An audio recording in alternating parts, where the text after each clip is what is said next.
What's up, guys? A lot of you guys have been wondering on how I fit the Jeep bumper onto my Tacoma. So yeah, that's what I'm here to tell you guys. Let's get to it. So right off the bat, it was very similar.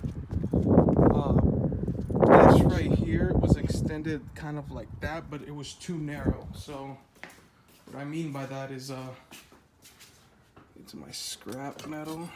Let me not. Oh.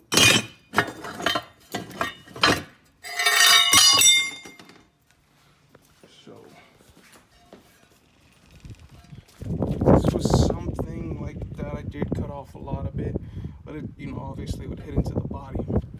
So cut that off, made it flush to about right here on both sides. A lot of guys said that it poked too much, and I don't, it really doesn't. It comes right there straight. D-rings were already there. I really wanted my license plate to fit over there. And I can raise this higher because it's got multiple bolt holes, which I'll show you in a second. I could have brought it up to these, but it's just too short here. It would hit into the tailgate as I dropped it down, so I just decided to put it there. I try to reuse the original license plate lights, but it wasn't bright enough, so I just went to Lowe's because I was already there getting some materials, and I bought this and this. I don't know why I put one here, just it came in a pair, so I decided to use it. Flush cube lights, love them, they work amazingly. And yeah, so I put the license plate right here.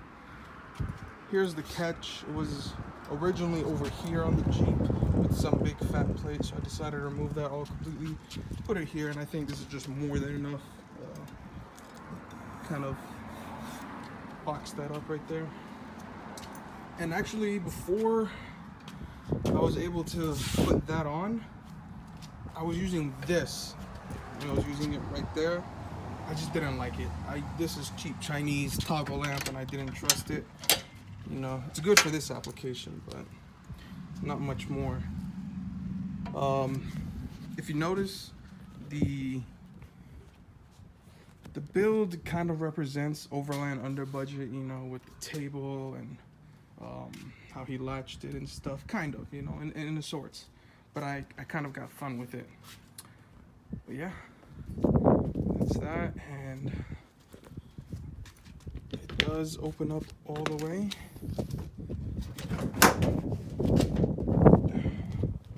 So I don't know where he got 90-degree weldable hinges at a hardware store. I looked at Lowe's and Home Depot and they didn't have it, so I just used normal gate hinges, and I kind of used this 550 paracord to kind of brace it down as more support. So whenever I just drop it, it goes like that.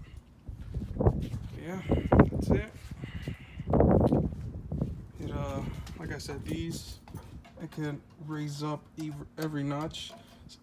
On the Jeeps, they have like some kind of like cargo basket, kind of like that one up top, that you can mount here, and it kind of L's up, or you could put like a high lift jack mount over there and put your high lift jack on there.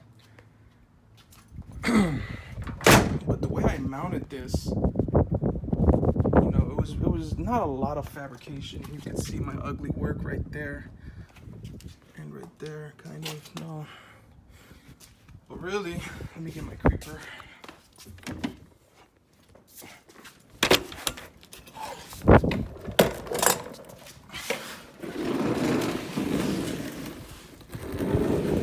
But really, that's how it looks. And that's just reinforcement over there. But you might notice this piece right here, this cast iron plate, that was actually from the original bumper. Like with those step bumpers that have the a ball mount onto the bumper, I actually reused that with the original bumper mounts, which were this, and obviously the one that goes into the frame rail over here. But that and all that, I just reinforced and weld all over it, as you can see on that one. But that's really how I did it. I reinforced this some more right here.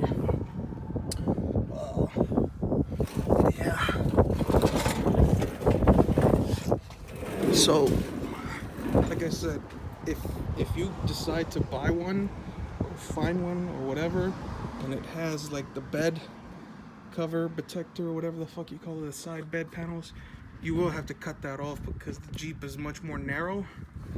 But I kind of like it like this better. I love this contour, how it's not just a square beam all the way across. I really like the way that looks. I am hoping to box it up from here, probably up to right there soon, as I can find some more metal. But yeah, real simple. Now, one thing to note is that, hold on, is that this specific bumper, it only comes up to about right here. And then obviously that's there. I had to order online because I couldn't find 2x3 square tubing anywhere. Some about 12 inches of square tubing, or rectangular tubing, sorry, to kind of extend it. Because if it was over there, it would basically sit right here. You wouldn't be able to flush your tailgate down. That's kind of the mistake I made there with all that, which I'll fix later. But with another 12 inches, it goes in perfectly right there. And most of the weight is actually on that plate right there that I welded to the bottom of this. So there's a plate here, and there was this that I was using temporarily for when I was using that toggle clamp right here. But because he is clearly not doing anything right now. But yeah, just the gate handle. I thought it would be pretty cool to put something on so I don't put so much stress on this. I could just kind of pull it with that.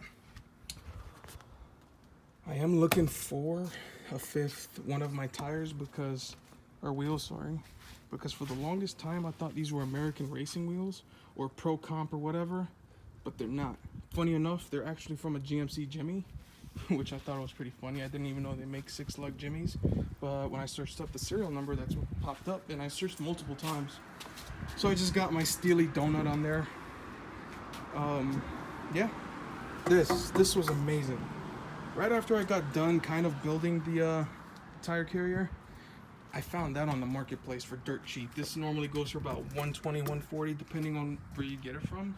I got that for $50 on the marketplace, brand new. The guy was a pallet wholesale liquidator type of deal. Goes to Home Depot and buy pallets and auction them off type of deal. So whatever, kudos to him. The recovery points, the D-rings, are actually reinforced in the back with like, I want to say 3/16 plating on both sides, and they come with like, I don't know what the fuck you call this, rubber cover, and then there's 2 bushings here, so it's really quiet.